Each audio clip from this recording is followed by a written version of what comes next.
నిర్వివాదాంశమైన సత్యం. హల్లెలూయా.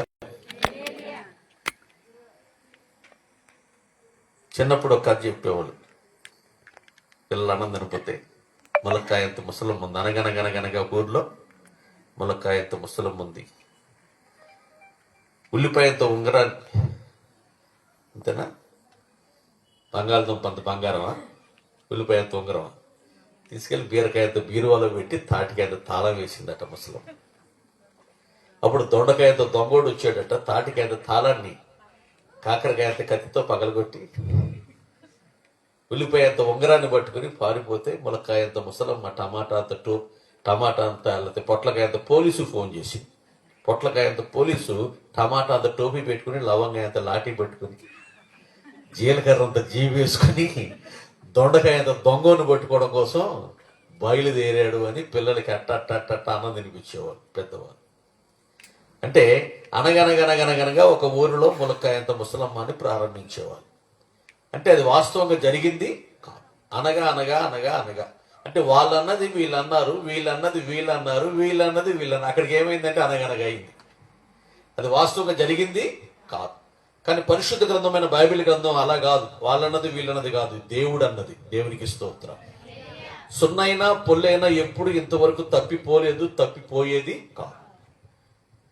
మనము క్షేమముగా ఉండాలి అని దేవుని యొక్క ఆకాంక్ష. అందుకే ఈ గ్రంథాన్ని ఆయన రాసి మన చేతులకు ఆయన బహుమానముగా అప్పగించారు. దీని ప్రకారంగా మనం జీవిస్తే ఈ భూమి మీద మనం క్షేమముగా, సురక్షితముగా, పదిలముగా, భద్రముగా మన జీవితాన్ని కొనసాగించే వీలు అవకాశం కలుగుతాయి. దావీదు మహారాజు అంటున్నాడు, ఇప్పుడే కాదు, నా జీవిత కాలం అంతా, నా బ్రతుకు దినములన్నీ దేవుని కృపాక్షేమాలు నా వెనక వస్తాయి. ఒక ఆయన కారు కొనుక్కున్నాడు. బ్రదర్ కారు కొన్నారా, బాగుంది అన్నాడు ఇంకొక ఆయన చూసి. అవునండి, బైక్ మీద వెళ్తుంటే అప్పులో వెనకాల పడుతున్నారు, అప్పు ఎప్పుడు తీరుస్తావని, అందుకని అప్పు చేసి కారు కొన్నానండి అన్నాడు. ఎవరు పడుతున్నారు వెనకాల? అప్పులో పడిపోతున్నారట. అది ఒక ఆవిడ ఆఫీస్కి వెళ్తుంది, ఎవరు వెనకాల పడుతున్నారంటే భర్తకు వచ్చి చెప్పింది, నీ హ్యాండ్ బ్యాగ్ లో వాటర్ బాటిల్ ఉంటుంది కదా, తీసి మొహం గడుకు వాడైపోతాడు అన్నాడు. ఆవిడ వెనకాల ఎవరు పడుతున్నారు? ఎవరో ఆకతాయి పిల్లలు పడుతున్నారు. ఒక పాపను పాస్టర్ గారి దగ్గర తీసుకొచ్చారు, దెయ్యం పట్టిందండి అని. ఈవిని ఎందుకు పెట్టావు? ఈ ఫ్రెండ్స్ సర్కిల్ చాలా మంది ఉన్నారు కదా, వాళ్ళని ఎవరిని పట్టకుండా ఈ పిల్లని ఎందుకు పెట్టావంటే, ఈ పిల్ల బాగా ఫంకులు తీసింది, ఫంకులు బాగా ఓవర్గా డెకరేట్ చేసుకుంది, ఐబ్రోస్ కట్ చేసింది, లిప్స్టిక్. ఈ పిల్ల బాగా నచ్చింది నాకు, అందుకే ఈ పిల్లని కాలబడి వచ్చేసాను అంతట ఆదయ్యం. అందుకని ఎస్తేరులాగా మనకు తగుమాత్రపు అలంకరణ చాలు. ఎక్కువ వేస్తే కుర్రోలే కాదన్నమాట, దెయ్యాల వెనకాల పడే ప్రమాదం ఉంది.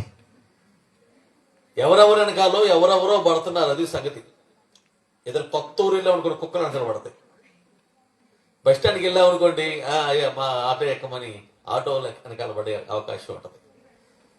బంగారం బాగా పెట్టుకెళ్తే దొంగలు వెనకాల పడతారు.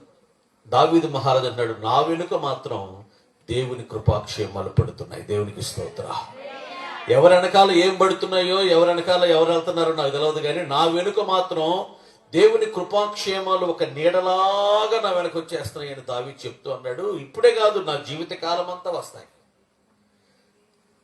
రూఢిగా నిస్సందేహంగా ఎలా చెప్పగలుగుతాను అంటే, క్షేమముగా మనం బ్రతకాలంటే ఏం చేయాలో లేఖనాల్లో ఉంది. నేను అలా బ్రతుకుతున్నాను కాబట్టి, దేవుడు ఎప్పుడు అబద్ధమాడేవాడు కాదు కాబట్టి, ఆయన వాక్యంలో అక్షరమైన సున్నైనా పొల్లైనా తప్పిపోదు కాబట్టి, నేను ఇప్పుడే కాదు దేవుడి జీవిత కాలం అంతా దేవుని కృపాక్షేమాలు సమృద్ధిగా పొందగలనని విశ్వాస సహితంగా రూఢిగా సెలవిస్తున్నాడు. మనం కూడా ఈ భూమి మీద క్షేమాభివృద్ధిని పొందాలంటే ఏం చేయాలో దావీదుని అడుగుదాం. చూడండి, కీర్తన గ్రంథం 72వ కీర్తన 7వ చరణం. 72వ కీర్తన 7వ చరణం. అతని దినములలో నీతిమంతులు వర్ధిల్లుదురు, చంద్రుడు లేకపోవు వరకు క్షేమాభివృద్ధి కలుగును. చాలు తల్లి, నా వైపు చూడండి అమ్మా. ఒక చోట ఇలాగే అన్నాను, అమ్మ నా వైపు చూడండి అమ్మా అన్న. ఏంటో చూడబుద్ధి అవట్లేదు అయ్యారు అందొక ఆవిడ. మీరేనా పర్లేదులేండి, మీరు అంత చూడబుద్దామని అంత దరిద్రంగా వెళ్ళారు అంటలేదంటమ్మా. నా వైపు చూడండి అంటే దాని అర్థం నా మాటల మీద మనసు పెట్టండి. చంద్రుడు లేనంత వరకు క్షేమాభివృద్ధి పొందాలంటే మనం నీతిమంతులుగా ఉండాలట. నీతి నీ దగ్గర ఉన్నంత వరకు నువ్వు క్షేమాభివృద్ధి పొందుతావు. దేశంలో ఏముండాలి? నీతి న్యాయాలు ఉండాలి. ఒక దేశమైనా, ఒక గ్రామమైనా, ఒక కుటుంబమైనా, ఒక వ్యక్తి అయినా, ఒక సంఘమైనా క్షేమాభివృద్ధి పొందుతూ ఉండాలి అంటే చంద్రుడు లేనంత వరకు, ప్రభు రాకడ వరకు క్షేమాభివృద్ధి పదవులు పయనించగలగాలంటే వీ నీడ్ రైచియస్నెస్. నీతి అనేది మనకు అవసరం. నీతి ఉంటే నువ్వేమవుతావు? చెప్పండి. క్షేమాభివృద్ధి పొందుతూనే ఉంటాం. నీతి అంటే ఏంటండి? What is the real meaning of the righteousness? మీరేదో చెప్తారని మాయగా నిన్ను పిలిపితే మమ్మల్ని అడుగుతున్నామేంటి? చెప్పాల్సింది నువ్వు, వినాల్సింది మేము కదా అంటారు. Please tell me your opinion. మీకు తెలిసిన వరకు చెప్పండి. Something is better than nothing. ఏమి చెప్పకుండా నాయకు చూడటం కన్నా మీకు తెలిసింది. నీతి అంటే మీరేమనుకుంటున్నారు? 4,000 రూపాయలు పెన్షన్ వచ్చే వాళ్ళు మాత్రమే గడ్డంగా చేసుకోండి. మిగిలిన వాళ్ళకి గడ్డంగా తీసే 60 ఏళ్ళు దాటితే కదా వచ్చేది. వాళ్ళు వేసుకోండి, ఇబ్బంది లేదు. గంగి గోవు పాలు గట్టిడైన చాలు. మీరు కొద్ది మంది ఉన్నా చాలా శ్రద్ధగా వాక్యాన్ని వింటున్నారమ్మా. మీరు ఎట్లా వింటున్నారు చెప్పనా? చిన్ని పిల్లలు ఈటీవీలో పాటలు పాడుతుంటే పెద్ద పెద్ద జడ్జిలు కూర్చొని గమనిస్తారే, ఎట్లా పాడుతున్నాడు, తప్పు పాడుతున్నాడా, రైట్ పాడుతున్నాడు, ఎన్ని మార్కులు వేయొచ్చు అని బాగా శ్రద్ధగా గమనిస్తారే. మీరు నా ఇంకా అట్లా చూస్తున్నారమ్మా.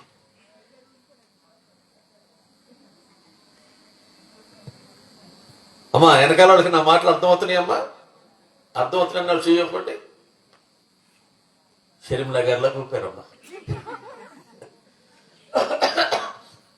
నీతి అంటే బైబిల్ ఏం చెప్తుందంటే, యేసేపు నీతిమంతుడు అయ్యుండి మరియను అవమానపరచునొల్లక రహస్యముగా ఆమెను విడనాడ ఉద్దేశించి ఆలోచించుకొనుచు ఉండగా దేవుడు గాబ్రియేలు దూతను పంపి ఆమె పవిత్రురాలు, ఆమెను చేర్చుకోమని చెప్పాడు.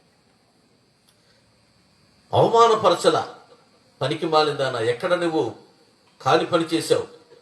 ఎక్కడ నువ్వు గర్భవతి అయ్యావు? ఎవడాడు రాళ్ళు పెట్టుకుంటే చంపాలి, ఇట్లాంటి వాళ్ళు సమాజంలో ఉండకూడదు, నీచులు అని ఆయన ఉద్రేకపడలా, ఆవేశపడలా.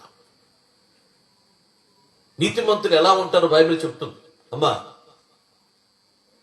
గోరంతని కొండం చేసుకోవాలా, గోరుతో పోయేదాన్ని గొడవలాగా తెచ్చుకోవాలా. కొంతమందికి ఆవేశాలు ఎక్కువ. అమ్మా, నీతిమంతులు అలా ఉండరు. తాను చేసుకోబోయే ఆవిడ గర్భవతి అయింది అని తెలంగానే అగ్గి మీద గుగ్గిలు అయిపోలా, పళ్ళు పట్టపట్ట నోరలా, 10 మందిని వేసుకుని దమ్మిగా వెళ్ళిపోలా. ఎందుకు వెళ్ళలేదు అట్లా? ఆమెను అవమానించి బజార్లో పెట్టి ఆమెను అందరిలో నీచంగా, హీనంగా చూడలా. Because Joseph is righteous person. ఎందుకంటే యేసేపు నీతిమంతుడు కనుక. స్తోత్రం చెప్పండి. హల్లెలూయా. అంటే నీతిమంతులు ఎలా ఉంటారు? వాళ్ళ ప్రవర్తన, వాళ్ళ బిహేవియర్, వారి యాటిట్యూడ్, వారి స్ట్రాటజీ, దీనంతటిని మనం ఒకసారి పరిశీలన చేస్తే బైబిల్ యేసేపు నీతిమంతుడు కాబట్టి ఆమెను అవమానపరచక ఏమి చేద్దామని ఆలోచిస్తున్నాడట. ఒక పాస్టర్ గారు గృహ దర్శనానికి వెళ్ళాడు. ఆవిడ ఒక్కతే వస్తుంది ఇంట్లో నుంచి, మిగిలిన ఎవరు రారు ఇంట్లో. ఈ లోపు వాళ్ళ అమ్మాయి వచ్చింది. అయ్యగారు మందిరానికి రమ్మంటే మందిరానికి రాదు, దీనికి సోకులు ఎక్కువ, చదువు తక్కువ, ఆరగారుగా మొహం గడుగుద్ది, ఆరగారుగా పేరెంట్ లెవెల్ రాస్తుంది, ఆరగారుగా జల్లేస్తుంది, సోకులు ఎక్కువ, చదువు తక్కువ, 6, 3, 8 వస్తాయి. ప్రార్థన చేయండి అయ్యగారు దీనికోసం. ఈ లోపు వాళ్ళ అబ్బాయి వచ్చాడు. వీడికి తెలివి తక్కువ, ఆకలి ఎక్కువ. అమ్మ ఏముందంటే వంటగదిలోకి వస్తాడు. ఏమండుతున్నా, ఏం కూర అంటాడు తప్ప, ఆకలి ఆరగారుగా తింటాడు తప్ప తెలివి తక్కువ. ఏ పని చేసి సరిగ్గా చేస్తాడు.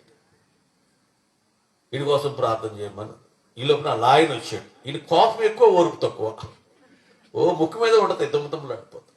ఇట్ట ఆ ఇంట్లో వాళ్ళందరి గురించి చెప్పాక అలా ఆయన అన్నాడు, దీనికి వాగుడు ఎక్కువ, విశ్వాసం తక్కువ. అయ్యారు వాగుడు చూస్తే విశ్వాసం చూస్తే, విధేయత చూస్తే తక్కువ. ఇది విశ్వాసంగా విధేయతగా ఉంటే మేమంతా ఇంటికాడ ఎందుకుంటాం? యేసేపుకి ఆలోచన ఎక్కువ, ఆవేశం తక్కువ. దేవునికి స్తోత్రం. ఏసేపు నీతిమంతుడు కాబట్టి ఆవేశపడిపోలా, ఆగ్రహంతో ఊగిపోలా. ఏం చేద్దాం, సమస్య వచ్చింది, ఈ సమస్య వచ్చినప్పుడు దీని పరిష్కారం ఏంటి, దీన్ని ఏ విధంగా పరిష్కరించుకుంటే దైవిక దృక్కోణంలో నుంచి వాక్యానుసారంగా దైవ చిత్తానుసారముగా ఆలోచిస్తున్నాడటండి. మనం ఏదైనా సమస్య వచ్చినప్పుడు ముందు ఆలోచించాలి. ఆలోచిస్తే పరిష్కారం తప్పక దేవుడు ఇస్తాడు. దేవునికి స్తోత్రం. తాళం చెవులు తయారు చేయకుండా ఏ కంపెనీ వాడినా తాళం కప్పులు ఒకటి తయారు చేస్తాడంటే చేస్తే అసలు తాళం కప్పులు అమ్ముడవుతాయా? అవసరమైతే 2, 3, 4 చెవులు కూడా ఉంటాయి. ఒక తాళం కప్పకి 2 చెవులు ఉంటాయి, 3 చెవులు ఉంటాయి. అలాగే ఒక సమస్య వచ్చిందంటే దానికి పరిష్కారం 1, 2, 3 మార్గాలు ఉంటాయి. ఏం చేస్తే? ఆలోచిస్తే. అవమానపరచలా. దావీదు మహారాజు కూడా చూడండి, నీతిమంతులు నన్ను కొట్టుట నాకు ఉపకారమే, వారి గద్దెంపులు నాకు తైలాభిషేకమే, వారి లోపాలు, బలహీనతలు, అవిధేయతలు, ఆకుదవకులు, అవలక్షణాలు ఏమైనా నా దృష్టికి వస్తే, నా కంటికి కనబడితే, నా చెవికి కనబడితే నేను వారిని అవమానించను, 10 మంది దగ్గర చెప్పి పలచన చేయను, చులకన చేయను. రహస్యంగా దాన్ని గుండెల్లో దాచుకుని దేవుని దగ్గర ప్రార్థన చేస్తానన్నాడు. దేవునికి స్తోత్రం. అంటే నీతిమంతులైతే ఇలా ఉంటారు. ఇలా ఉన్నవారే దేవుని దృష్టికి నీతిమంతులుగా ఎంచబడతారు. ఆ నీతి నీ దగ్గర ఉంటే నీవు నేను క్షేమాభివృద్ధి పొందుతాం. అబ్రహాము దేవుని నమ్మాను, అది అతనికి నీతిగా ఎంచబడెను. నిజమే, దేవుని నమ్మినంత మాత్రాన, దేవుని వాక్యాన్ని విన్నంత మాత్రానే మనం నీతిమంతులం అయిపోము. దేవుని యొక్క వాక్యమును వినువారందరూ దేవుని దృష్టికి నీతిమంతులు కాదు గాని దేవుని వాక్య ప్రకారముగా ప్రవర్తించు వారే దేవుని దృష్టికి నీతిమంతులు అయ్యున్నారని రోమా 2లో మనం చదువుతాం. దేవుని బిడ్డలారా, వాక్యం ఏం చెప్తుంది మరంటే, ఇదిగో దావీదు ఎవరిని అవమానించలా. పనికి మాలిందానా, నేనేదో కష్టంలో ఉంటే, శ్రమలో ఉంటే 10 ఏళ్ళు పెళ్లి చేసుకుని వెళ్ళిపోయావా, పనికి మాలిందాన్ని లాక్కురండి బయటికి అని అలా మీకాలు వేరే వ్యక్తి భార్య వేరే పెళ్లి చేసుకుని వెళ్ళిపోతే గౌరవించాడు, కనపరిచాడు. హల్లెలూయా. అవమానపరచలా, కించపరచలా. కష్టంలో, శ్రమంలో, బాధల్లో అర్థంగా నా పక్కన ఉండాలి కానీ నీ సుఖాన్ని చూసుకుని మీ నాన్న చెప్పాడని చెప్పేసి ఆడవడం చేసుకుని వెళ్ళిపోయి ఆడితో తిరుగుతావు. నువ్వు ఇదేనా ప్రేమ అంటే, ఇదేనా ప్రేమించాను వెనకలబడ్డావు, పనికి మాలిద్దానా అని దావీదు ఎవరిని అవమానించలేదు. షిమి ఇష్టానుసారంగా నోటికి వచ్చినట్లుగా, బెన్యామీను గోత్రికుడు అతడు, సౌలు చంపింది నువ్వే మా గోత్రికుడిని అని కొంతమందికి కులాలు, గోత్రాలు పెద్దపేట వేస్తారు. దేవుడు నమ్ముకుని సరే ఇలా కులాలు కావాలి, గోత్రాలు కావాలి, మా వల్ల కాదా, ఇవి కావాలి వాళ్ళకి. మా గోత్రికుడు సౌలు, నేను ఆయన ఒక గోత్రం చెందిన వాళ్ళు, నువ్వు ఆయన చంపడా నువ్వే కారకుడు ఇష్టానుసారంగా నోటికొచ్చి ఎడాపేడ చెడాపేడ దావీదుని పట్టుకుని దుర్భాషలు ఆడితే దావీదు ఒక్క మాట కూడా మాట్లాడలేదండి. ఆమేన్. పక్కనున్న మేనమామలైనా కోపం వచ్చేసింది కానీ ఏసేనా మామయ్య అంటే లేదు లేదు లేదు లేదు. దేవుడు ఉన్నాడు, దేవుడు విన్నాడు. ఏంటది? దేవుడు ఉన్నాడు, దేవుడు విన్నాడు. తీర్పు తీర్చుట ఆయన పని, నేనే ప్రతిఫలమును ఇత్తునని ప్రభు సెలవిస్తున్నాడు. మనంగా దేవుడే చూసుకుంటాడయ్యా, దేవుడికి అప్పగించేసుకుందాం. ఇలాంటి వైఖరి, ఇలాంటి నైజం, ఇలాంటి స్వభావం, ఇలాంటి గుణగణాలు, ఇలాంటి లక్షణాలు, ఇలాంటి తీరుతెనులు, ఇలాంటి ఆత్మీయ స్థితిగతులు ఎవరిలో ఉంటాయంటే నీతిమంతుల్లో మాత్రమే మనం చూడగలుగుతాం. అలా ఉన్నవారే దేవుని దృష్టికి వాక్యానుసారంగా నీతిమంతులుగా భావించబడతారు. కొంతమంది ఉంటారు, ఆకాశవాణి వార్తలు చదువుతున్నది సువార్తమ్మ, 3 ఏళ్ల నుంచి ప్రేమించుకుంటారంటగా, అనుకూలం కాదంటగా. ఏమో మొన్న మీ అన్నయ్య హాస్పిటల్కి వెళ్తే అక్కడ కనపడిందంట. ఎవరు చెప్పాలి పిన్ని? ఆకాశవాణి. ఏమండి, వాళ్ళ ఇంట్లో సంగతులు, వీళ్ళింట్లో సంగతులు, ఈ చెత్త చెదారం, ఈ పాడు విషయాలన్నీ తీసుకొచ్చి నీతిమంతులు అలా ఉండరు. ఇతరులను ఏం చేయరు? అవమానించరు. ఇతరులలో ఏదైనా లోపం ఉంటే అది గుండెల్లో పెట్టుకుని దేవుని దగ్గర ఏకాంతంగా ప్రార్థిస్తారు. అయ్యా వాళ్ళు చక్కగా మందిరానికి వస్తున్నారు, ఎంతో పరిచయం చేస్తున్నారు, పాటలు పాడుతున్నారు, కానుకలు ఇస్తున్నారు, కానీ వారిలో ఈ లోపం ఉందయ్యా, అది కూడా సరిచేయను ఆయన. అయ్యా పరిపూర్ణతలు వారిని నడిపించయ్యా, ఆ లోపాలు, ఆ బలహీనతలు వారిలోంచి తీసేయను ఆయన అని ఎవరు లేనప్పుడు ఏకాంత ప్రార్థనలో వారి కొరకు ప్రార్థిస్తారట. వాళ్ళు నీతిమంతులట. మీరు హల్లెలూయా చెప్పాలట, ఇంకొంచెం గట్టిగా చెప్పాలట.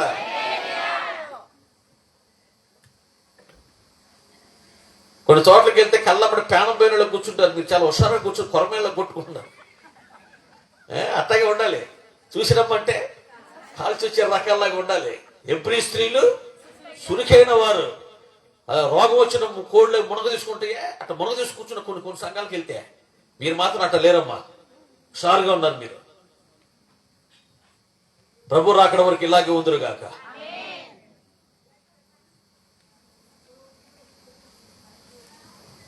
బైబిల్ ఇంకేం చెప్తుందంటే, అపకారినైన నాకు నీవు ఉపకారము చేసితివి కనుక నాకన్నా నీవు నీతిమంతుడు అన్నాడు సమూయేలు 24లో సౌలు దావీదుని. దావీదు ఎవరట? అపకారం చేసిన వ్యక్తులకు కూడా ఉపకారమే చేస్తాడటండి. సౌలు చంపడానికి వస్తే సౌలు వస్త్రపు చెంగు కోసినందుకే అతని మనసు నొచ్చుకుందట, గిలగిల విలవిలలాడిందట. అయ్యో, నేను ఈ పని మాత్రం ఎందుకు చేశాను నేను అని.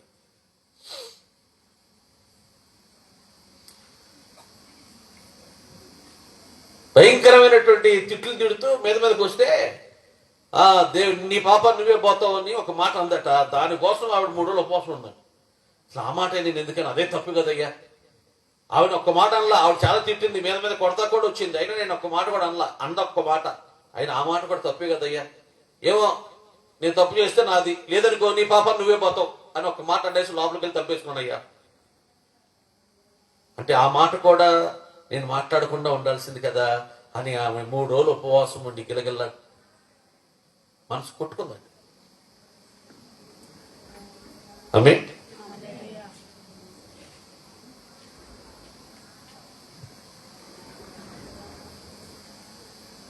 ఒక ఆయన ఫోన్ చేశాడు. ఏంటనంటే, అన్నయ్య నేను సినిమాకి వెళ్ళాను అన్నయ్య. బాప్తిసం అంతా బల్ల పాల్బొమ్మలు పంచుకున్నావు, సినిమాకి వెళ్ళబడితే తెలియదు ఎందుకు వెళ్ళావని. దాని తర్వాత ఏం చేసావంటే, తర్వాత మెలుపు వచ్చేసింది అన్నయ్య అన్నాడు. అంటే సినిమాకి వెళ్ళి కల్లో వెళ్ళాడు అనమాట. నేను బల్ల బాల్బొమ్మలు పంచుకున్నా, 2 పూట్ల ప్రార్థన చేసుకున్నా, వారం ఉపవాసం ఉంటున్నాను నేను. అయినా నేను సినిమాకి వెళ్ళినట్టే ఇట్లా దరిద్రం కళ వచ్చిందేంటి, ఇలాంటి కళలు నాకు వచ్చినాయంటే అన్నయ్య, నేను పరిశుద్ధంగా జీవిస్తున్నాను అనుకున్నా నేను అని. దానికోసం 3 రోజులు ఉపవాసం ప్రార్థన చేస్తాను, ఇట్లాంటి కళలు రాకూడదు నాకు. చిన్నదైనా సరే, కొంచెమైనా సరే అది పెద్దదిగా ఎంచుకుంటాం. అరే, వస్త్రపు చెంగు కోసినంతనే ఆయన హృదయం విలువలు నడిపిందట. ఈయనేమో పొడవటాకు వచ్చాడు, చంపటాకు వచ్చాడు, ముక్కలు నరకటాకు వచ్చాడు, కాపులు కత్తలకు ఎగరేటాకు వచ్చాడు. ఆయన వస్త్రపు చెంగు కోసినందుకు విలువలాడాడు. ఆయన అన్నాడు, అపకారం చేద్దామని నేను వస్తే నీవు నాకేం చేసావు? ఉపకారం చేశావు. కాబట్టి నీవు నాకన్నా కూడా నీతిమంతుడు అన్నాడు. నాకన్నా నీతిమంతుడు అంటే ఆయన గురించి ఆయన ఏమనుకుంటున్నాడు? నేను ఒక నీతిమంతుడు అనుకుంటున్నాడు. అమ్మా, బిల్ గేట్స్ గారు నాకన్నా డబ్బున్నవాడు అమ్మా అన్నాను అనుకో, నేను దాని అర్థం ఏంటి? నేను డబ్బున్నవాడున్నాయిగా. అబ్బో, భక్సింగ్ గారు నాకన్నా గొప్ప దైవజనుడు అమ్మా అన్నాను అనుకో, నేను గొప్ప దైవజనుడే కదా అర్థం. 85 మంది దైవ సేవకులు చంపేశాడు నోబులో. పిల్లనిచ్చిన అల్లుడిని చంపడానికి హత్య చేయడానికి తిరుగుతున్నాడు. ఆయన ఏమనుకున్నాడు? నీతిమంతుడు అనుకున్నాడు. దెయ్యం పట్టింది, ఎక్కడికో ఎల్లకూడని స్థలాలకు వెళ్ళాడు. ఇన్ని దుర్మార్గ పనులు చేస్తున్నా ఏమనుకున్నాడు? మనం కూడా నీతిమంతుడు అనుకుంటాం. కోడలో మామయ్య గారు లేగట్లేదండి, ప్రార్థన చేద్దరు గారు అన్నయ్య గారు ఇక్కడ తీసుకొద్దామన్నా వచ్చేటట్లు లేడు, ఆయన నడిచే ఓపిక లేదు, కొంచెం రోజుల మనిషి అయినా చిన్న ప్రార్థన చేద్దరు గారు రమ్మన్నాను. నేను వెళ్ళా ఇంటికి, ఉపవాస ప్రార్థన అయిపోయాక. ఆయన మంచం కింద గుడ్డు ఉంది, సిగరెట్ పెట్టుంది, దానిపైన అగ్గి పెట్టుంది. ముసలాయన మందు తాగుతున్నాడు అనమాట. అన్నాడు, అయ్యగారా ఎందుకంటే ఇక ఊడి పొమ్మంటుంది, కాడ రమ్మంటుంది, దేవుడు తీసేసుకున్నట్టు ప్రార్థన చేయండి అన్నాడు నన్ను. ముందు చేసి అక్కడే ఉంది, అగ్గి పెట్టి అక్కడే ఉంది, సిగరెట్ పెట్టి అక్కడే ఉంది, దేవుడు తీసేసుకుని ప్రార్థన చేయండి ఇంకెందుకంటే 85 ఏళ్ళు వచ్చి ఇంకెందుకు అంటే నేను చచ్చిపోగానే దేవుడి దగ్గరికి వెళ్ళిపోతారనే భావంలో ఉన్నాడు ఆయన. ముందు మానకపోయినా, సిగరెట్లు మానకపోయినా, ప్రార్థన చేసుకోకపోయినా దేవుడు తీసేసుకుంటాడట. సౌలు అంటున్నాడు, నువ్వు నాకన్నా నీతిమంతుడు అని అంటే, నీతిమంతుడు అంటే భ్రమలో బ్రతికేస్తున్నాడు.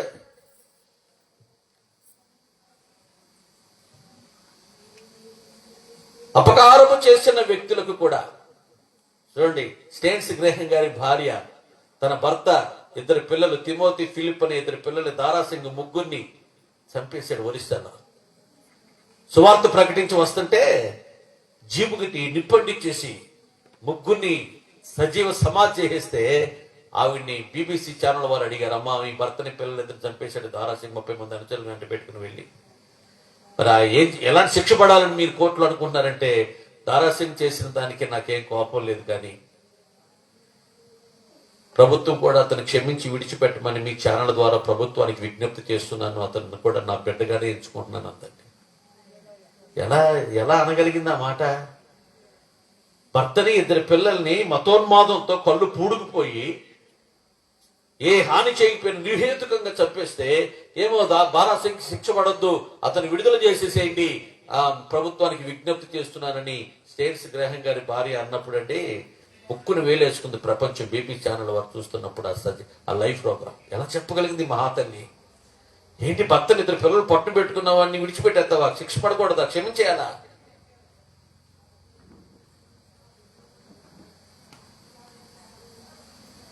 అపకారికి కూడా ఉపకారము చేయటం అంటే ఇక ఇది పరాకాష్ట. తండ్రి వీరేమి చేయుచున్నారో వీరు ఎరుగరు, దయతో వీరిని క్షమించన్నారు తండ్రి. యేసు ప్రభువుని సిలువేస్తున్న సమయంలో శతాధిపతి అన్నాడు, ఈయన నిజముగా నీతిమంతుడే అన్నాడు. ఈ మాట విన్నాడు, ఇట్లాంటి మాటలే వస్తున్నాయి నోటెమట. ఒరే అకారణంగా అన్యాయంగా నన్ను సిలువ ఎక్కించారు, ఇదిగో మీకు కూడా ఈ శాస్త్రి జరుగుద్దురా అన్నాడు ఆయన. నాశనం అయిపోతారా నీతిమంతుడైన నన్ను ఇలా బాధ పెట్టారు, ఇబ్బంది పెట్టారు, మరణకు అప్పగించారు, మీరు మీ కుటుంబాలు నాశనం అగును గాక అన్నాడా? ఇలాంటి దయగల మాటలు, జాలిగల మాటలు, కరుణగల మాటలు, ప్రేమగల మాటలు మాట్లాడుతూ ఉంటే విన్న శతాధిపతి అంటున్నాడు, నేను ఇప్పుడు ఎంతో మంది సిలువ అప్పగించి వేసినటువంటి డ్యూటీ నేను చేశాను, కానీ ఇలాంటి జాలిగల మాటలు సిలువ వేయబడిన వారు నోటి వెంట వింటాం ఇదే ప్రథమం. ఎవరు ఇలా మాట్లాడాలా?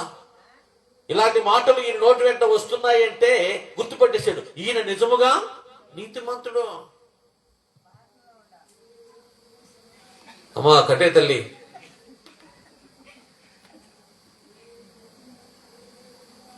ఆ సంఘంలో ఫోన్ రింగ్ అయితే కనుక సేవకి ఇచ్చేసేయాలి. అది ఫోన్తో ఏమనకుండా ఉంటాం మంచిది, వచ్చినా దాన్ని సైలెంట్లో పెట్టుకోవాలి. ఒక రింగ్ అయిందనుకో, దేవుని సేవార్థమై సెల్ ఫోన్ సమర్పయామి అని చేయాలి. సేవలో ఫోన్ అవసరం ఉంటే అవి మా సేవలో వాడుకుంటాం అంతే. ఇక రేపు వారం నుంచి ఇదే ఇక్కడ కూడా ఆమెనండి. కొంచెం కొంచెం క్రమశిక్షణగా ఉండాలి. ఫోన్ రాగానే బయటికి వెళ్ళిపోవటం అలా చేయకూడదు నామకార్థంగా. మీరు అట్టండలు కాదనుకోండి, అన్నం అంతా పట్టి చూడాలి ఏంటి.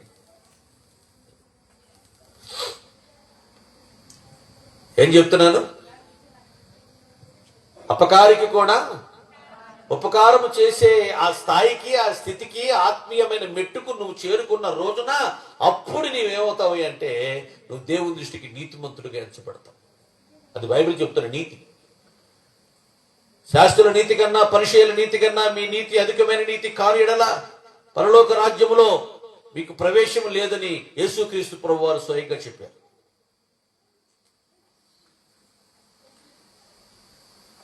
శీఘ్రమేవ కళ్యాణ ప్రాప్తిరస్తు.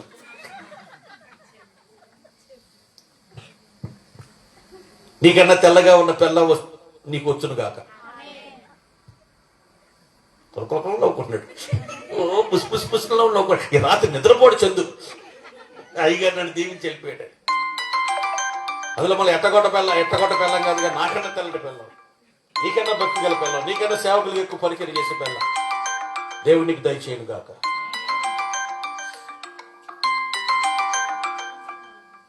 పాస్టర్ గారు పోనా అది నొక్కే తల్లి, అది నొక్కేమో సైలెంట్ లో ఉన్నాడు. 50 రూపాయలు అవుతుందండి అన్నాడు. ఎందుకయ్యా 50 మంది ఇక్కడ ఉన్నారు కదా, అత్తగారి పని, నీ స్టూడియోకి వస్తే పని ఒక్కొక్కళ్ళు తీసుకుని అర్థం 50 మంది అరగంటలు అయిపోద్ది కదా, 10 రూపాయలు తీసుకో అన్నాడు. సరే సార్ మీ ఇష్టం, ఎంత పెద్ద ఇవ్వండి అన్నాడు. క్లాస్ టీచర్ని పిలిపించి, అమ్మా మన పిల్లలందరికీ చెప్పండి రేపు వచ్చేటప్పుడు 50 రూపాయలు తెచ్చుకోమని ఫోటో. అలాగే సార్ అని క్లాస్ టీచర్లు చెప్పారు. ఒరే మాస్టర్ గారు మిమ్మల్ని 75 రూపాయలు తెచ్చుకోమన్నట్రా హెడ్ మాస్టర్ గారు, రేపు వచ్చేటప్పుడే ఫోటో తీస్తారట. అలాగే టీచర్ అని ఇంటికి వెళ్ళి అమ్మ అమ్మ మా టీచర్ గారు 100 రూపాయలు తెచ్చుకోమందమ్మా, రేపు మా ఫోటో తీయాలంటే ఎగ్జామ్ కానీ. సరేలే డాడీ వచ్చాక అడిగి తీసుకుంటాను పడుకోమని పూజ పడుకోబెట్టి భర్త వచ్చాకేమో 110 రూపాయలు అడిగారంటండి. పిల్లల్ని రేపు వస్తా 110 రూపాయలు తీసుకురామన్నట్టు ఫోటోలు తెస్తారంట.